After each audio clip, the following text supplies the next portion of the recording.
Jennifer, and my handbag company is called Soul Carrier, and it's a fashion company.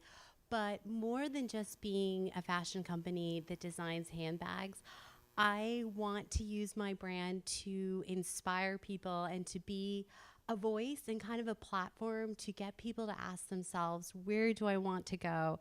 And can I be authentic to the journey it takes to get there? It definitely took me a while to answer that question and be authentic to what that true answer was. Growing up, I definitely wanted to do fashion. I told my dad I wanted to work for Swatch and design watches. I wanted to work for Hallmark and design greeting cards. I wanted to own my own boutique. My dad, however, was an architect and he struggled within the field of design. And so he told me, no, no, no, no, no, you're going to be an attorney. You're going to go work for this prestigious law firm. You're going to make the family very proud. And so went to Arizona State University, and I thought, yeah, I can do that. I can go to law school and kind of put my fashion dreams and my design dreams on hold. And then the junior year of college, I lost both of my parents in a car accident. And I was in the car when the car flipped, and literally moments before, my mom was talking to me about going on vacation. And she said to me, where do you want to go? And then we were talking about vacation, but that was it. That was her last sentence to me.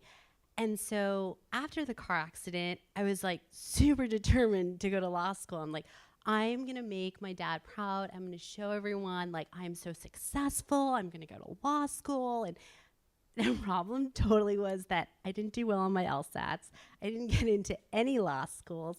And ultimately, it was definitely my dad's dream and not my own dream. And so started dabbling again with fashion, took a couple classes at a community college, color theory, history of fashion, and I just came alive. I absolutely loved it. And then the director of the fashion program at Mesa Community College took us on a tour of New York City. And I was like, this is the coolest thing ever. We went with fashion designers and photographers and trend forecasters and color forecasters. And I was like, I've got to do this. So I applied to Parsons, the new school for design, got in, and it truly, truly was one of the most magical experiences in my life. And got to intern for Oscar de la Renta and Women's Wear Daily, dress models backstage at New York Fashion Week. However, I'm definitely a Phoenician. I love the sunshine. I love having a car. And I just kind of had that itch to get back home. And my sister was also pregnant with her firstborn. And so I kind of wanted to be around to see my little niece grow up. So I kind of, felt that urge to go home. But prior to that, I started a line of headbands and hair barrettes. Gossip Girl was very in, and Blair Waldorf was totally my muse. And so my professor, actually Amanda and I share a common contact. He's like, you should get these into Henry Bendel, which is a big store in New York City. And so I showed them to the buyers. They bought the entire collection I had designed. I had a trunk show. My stuff was in the window of on Fifth Avenue on a mannequin. And I was walking past the mannequin, and it was like a week or two before I was supposed to go home to meet my new little niece. And I thought, you know what? If I leave New York, I'm going to feel complete. Like I've done a lot of stuff. I've met a lot of incredible people, and it's time to go home. And so I did. And then that same summer, Barney's was opening up in Scottsdale, Arizona, and they were putting on an event called The Mannequin is Our Muse. And they wanted people to take the mannequins and turn them into art. And so the woman putting on the event asked if I would help recruit other artists, designers, restaurateurs, magazines to take a mannequin and do their version of art. So, restaurants would do food themed ones, magazines would do, make a beautiful dress out of the magazine pages. And I collaborated with a friend. He's an architect, and we went to the dollar store. We went to Home Depot. He's creatively just a genius. We were gonna cut her up and make her into a chair. We were gonna cover her in Christmas lights. We had all these crazy ideas, but we settled on these rag rugs we found at the dollar store. Just 99-cent mats that were very vibrant and colorful. And so we covered her up. We made this dress, and she was on display at Scottsdale Fashion Square for a week. And Bob, my friend, he's like, Jen, you really should do something with this material. It's super pretty. And I was like, oh, okay.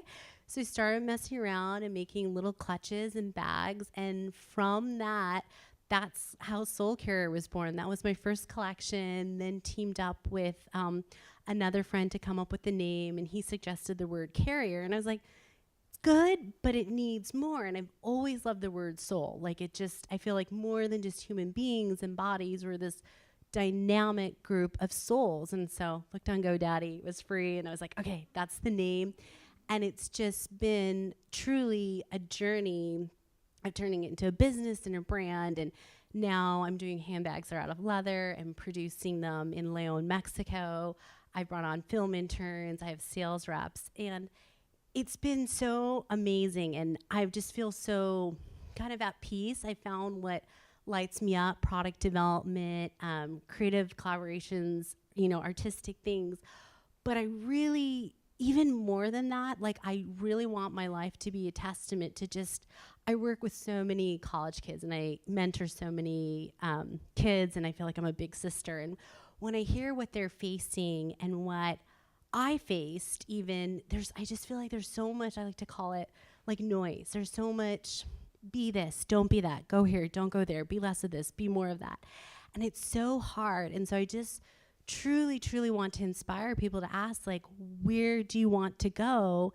And can you be authentic to that journey? Who are you? Who are you on that soul level? And how are you going to show up? How are you going to serve? The other thing that I'm super passionate about is the next question I'm coming out with, it's called Conscious Intentions, because I just feel that, we all have it free will. We can do whatever we want, but like the thought that there's like, we can make our choice and then there's consequences to it, but what are we going to commit to? How are we going to live our lives? And I want to inspire young people, but more than that, everyone, to just ask those questions. And so yes, I'm doing fashion, but through it, I hope to inspire those messages and get people to ask those things, because it took me a long time to get there. But now that I have, that's the message I want to share. But before I kind of wrap up, I want to read a letter that I wrote to my parents, and it will be 15 years this May. And it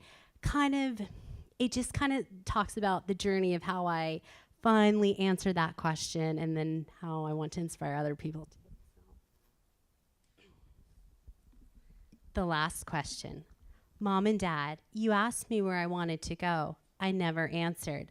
And then moments later, you were ripped away, pronounced dead before I even realized what was happening.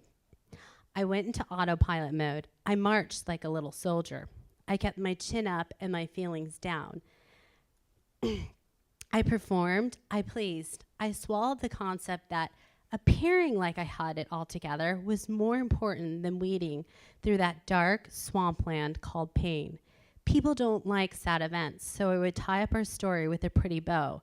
I aimed to make sure others weren't left in shock after explaining why you were no longer here. In a world that is not comfortable with discomfort, I learned to push away the tears, squelch the grief, and deny what I was really thinking and ultimately feeling. Humans seem to have an aversion to the slightest bit of unhappiness, and I could have easily found ways to numb away the anguish instead of face it head on. And although I did not turn to outside substances to mask the emptiness, I did fill up on others' approval.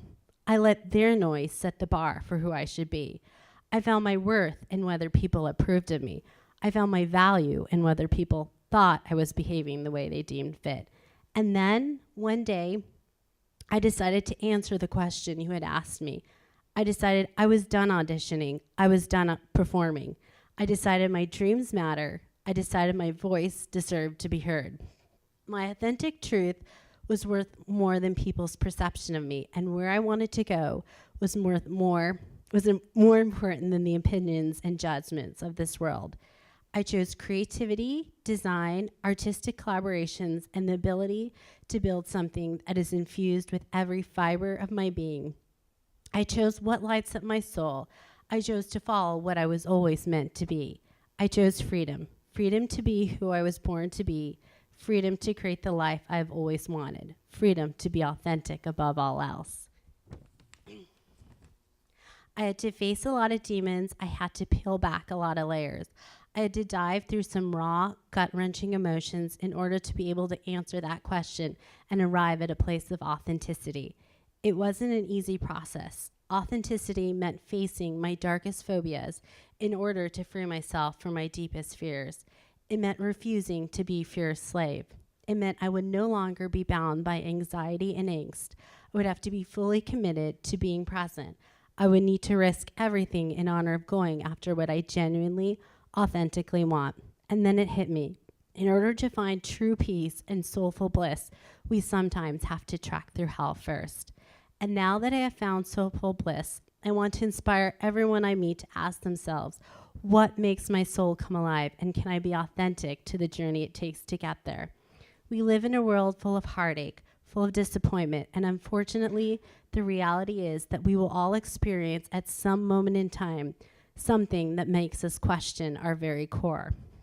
But when you can honestly answer the question, where do you want to go? Then what matters is not what happens to you, but how you move through those life-altering events. With all my heart and soul, I thank you, Mom and Dad. You've granted me an incredible life, and the Authentic Change Collection is dedicated to you. I wasn't taken that fateful day you were killed, for I still had a mission to fulfill, authentic changes to implement, and a greater purpose to carry out. Every handbag I design, every artistic collaboration I am part of, every spark of creativity, it is all lighting the way to answer the question you posed to me.